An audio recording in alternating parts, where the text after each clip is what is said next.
Hey guys, Gojira851 back here with our Godzilla review slash retrospective. The next film is King Gu Kongu Tai Gojira. King Kong vs. Godzilla. Okay, sorry if I don't pronounce it correctly, but this is a big movie. Why? Because it is the first color outing for both of these kaiju. Now, over in Japan, they had a big boom of other monsters, coming into their own, such as Mosuda, also known as Mothra, Varan, or Varan, I don't know how to pronounce it correctly. I've heard both ways, so okay. Radon, also known as Rodan, all off the success of Godzilla. And with that, Godzilla did make a lot of money for Japan, and they wanted to start building up, a movie where they take another huge monster, a huge icon, this time having a big crossover with King Kong. However, Godzilla was, there are several ideas on the table. Originally, it was supposed to be Godzilla vs. Frankenstein, which turned into a movie called Frankenstein Conquers the World, but eventually we'll get to that film, okay? Then there was another idea of King Kong versus the Human Vapor, I think, and I don't think that really went much further than just an idea. Then they started coming up with ideas about King Kong versus Frankenstein. Eventually, all ideas were on the table, and they thought, how about Godzilla versus King Kong? And they decided to go with that. King Kong versus Godzilla. So, let's get into the story, enough with the backstory. Alright, our film begins with a submarine called the Seahawk. It's an American nuclear sub, looking at a field of glaciers, and they see this glowing glacier, glowing blue and yellow, so they go over to, take a look at it, and they crash the sub right into the iceberg. That's no good. So anyway, back in Japan, we meet our main characters of this film. They work for a company called Pacific Pharmaceuticals, and the boss of the company learns that there's a medicinal berry on this island south of the Solomon Islands called Faroe Island, where pretty much it's a cure-all, be-all berry. Also on the island, there is a giant monster. The wheel starts spinning in the boss's mind, and he thinks, oh, we can have this monster, what's his name? King Kong? And have it as our sponsor. So he sends his two best men, I don't know if it's his best men, but yeah, he sends two of his faithful employees.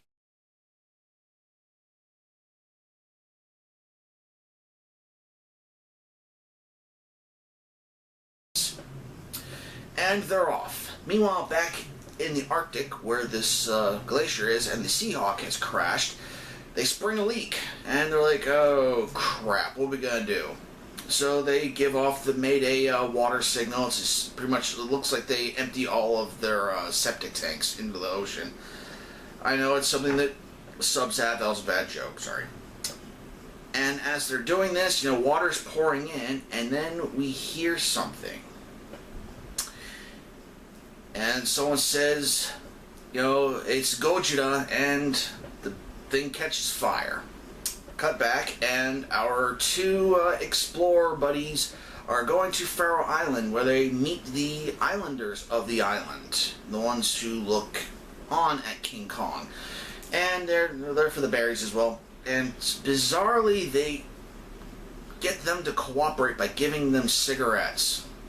It's the 60s, so okay, whatever. They didn't have the information we have nowadays, so just whatever. Moving on. We got back to the end. I know this. So flipping back, don't worry. We're going to get into a steady path soon. So we cut back to the Antarctic, and a rescue helicopter is out to look for the dye in the water. They find it, and they're circling above this glacier. When the glacier starts to crumble, breaks open, and who's inside? Godzilla. And then we get to hear Akira Ifukube's music again, and it just sounds beautiful. Godzilla breaks free from the rest of the iceberg and starts heading towards land, where there's oddly a fleet of tanks waiting for him, and they're firing at Godzilla. Nothing is happening. Godzilla is just being himself, just stomping through with a brand new awesome design that has been dubbed King Goji. You know, he doesn't have the 4 toes anymore on his feet. He only has 3. And we get to see Godzilla in beautiful color. He's more of a, charcoal gray color, like the other reviews I've done on the X Plus figures. And he breathes blue atomic breath. And he just keeps on breathing fire and just messing everything up. The tanks are trying to get away, and Godzilla's just being awesome. Meanwhile, back at Pacific Pharmaceuticals, the boss is upset and says, "Give them more tobacco. I need King Kong now. I'm sick of hearing about Godzilla." You know, what are you going to do with King Kong when you actually get him to the island, to Japan? What are you going to do with him? We'll find out in a little bit. So, they keep looking for King Kong on Faroe Island. One of them gets sick, and he needs berry juice. A juice that they are actually manufacturing on this island. When a guest star arrives, Odaka, the giant octopus. I've heard different reviews saying that it's not an octopus, it has less legs than an octopus. It looks like an octopus. I'm going to call it an octopus, okay? And it starts attacking, the village, and King Kong arrives. King Kong fighting off Odaka, by throwing things at him, throwing rocks and stuff, and then actually getting entangled with Odaka,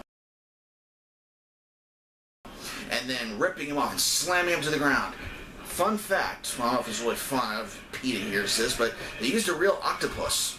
Not in the scenes where Kong was slamming it around, but they actually had an octopus on the beach, and they were actually having it move around. It's actually interesting. They're actually painting in different scenes where people were interacting with the octopus, with Odaka, and using stop motion for the tentacles as well. So King Kong is victorious over the giant octopus, Odaka. And he goes over, he sees a couple of shot glasses, giant vases, with the orange berry juice inside, and he begins to drink.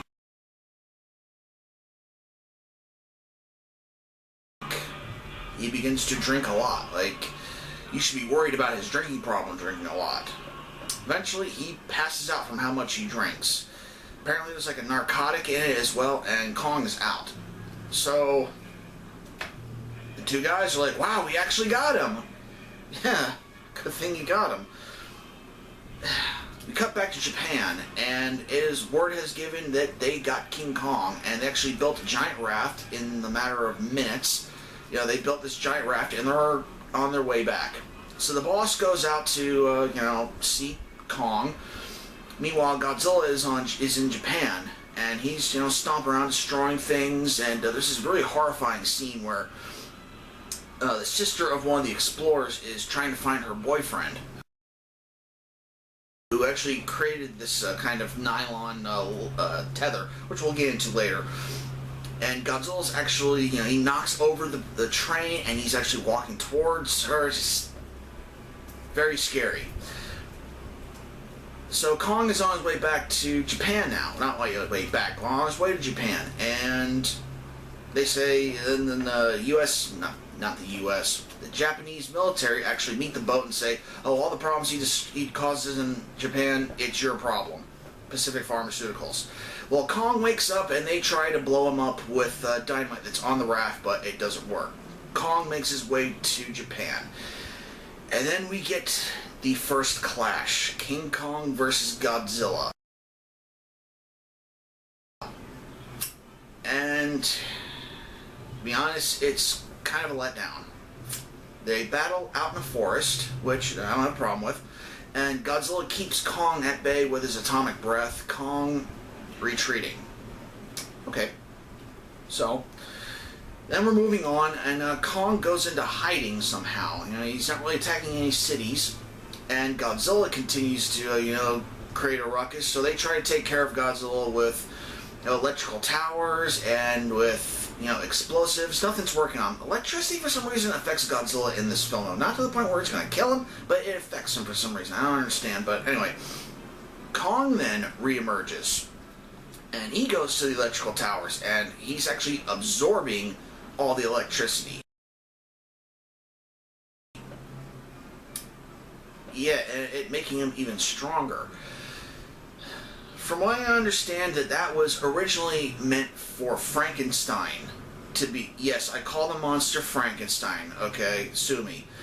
But Frankenstein was supposed to be doing, so they actually wrote for King Kong to do this, to kind of give him an edge for future things. So, Kong does what Kong does, and he actually kidnaps the same girl from earlier. And they use the knockout juice on Kong, and they take Kong to Mount Fuji, where Godzilla is. And the two battle again. How they get Kong there with big old balloons and with some tether that the boyfriend made earlier in the film. The two clash on Mount Fuji. A little bit of stop motion is used. Outstanding puppeteering work is used. Suit acting is used. All of this excellent stuff is used, and Godzilla is actually handing Kong his ass. Just, who knows how this was even a fight? I mean, honestly, I'm watching this, and yeah, Kong, he throws a couple of rocks, he swings Godzilla around by his tail, but Godzilla, he actually knocks out Kong for a good while.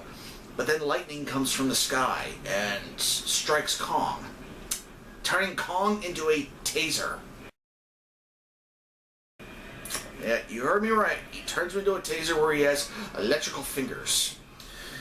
And every time he touches Godzilla, he's electrocuting Godzilla, which, electricity, I don't understand why it's not right. I digress. To continue battling, the suit actor that was inside of King Kong is actually a judo master. And one scene, he actually flips Godzilla over he does a judo hip throw over his head and just slams Godzilla down to the ground real hard. Just, ow. The two end up at a castle, just like in Godzilla Raids Again. And they are battling. And they destroy the castle, and they both land in the ocean.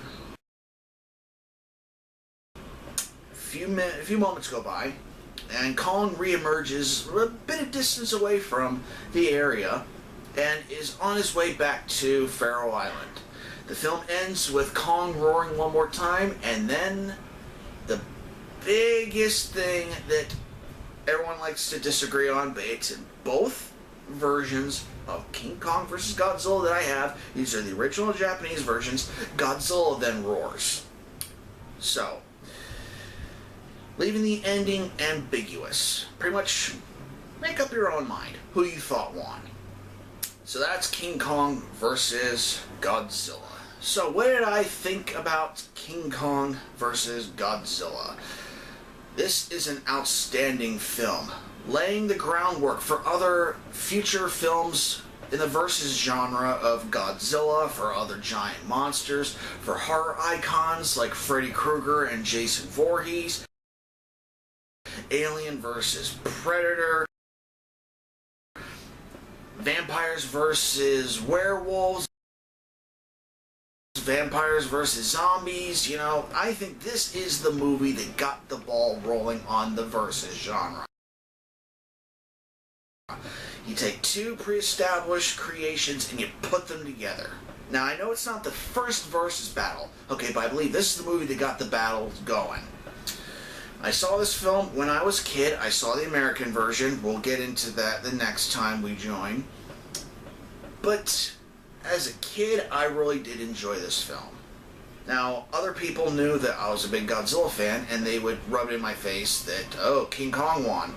Yeah, it started, getting a little annoying, but eventually I just let it go.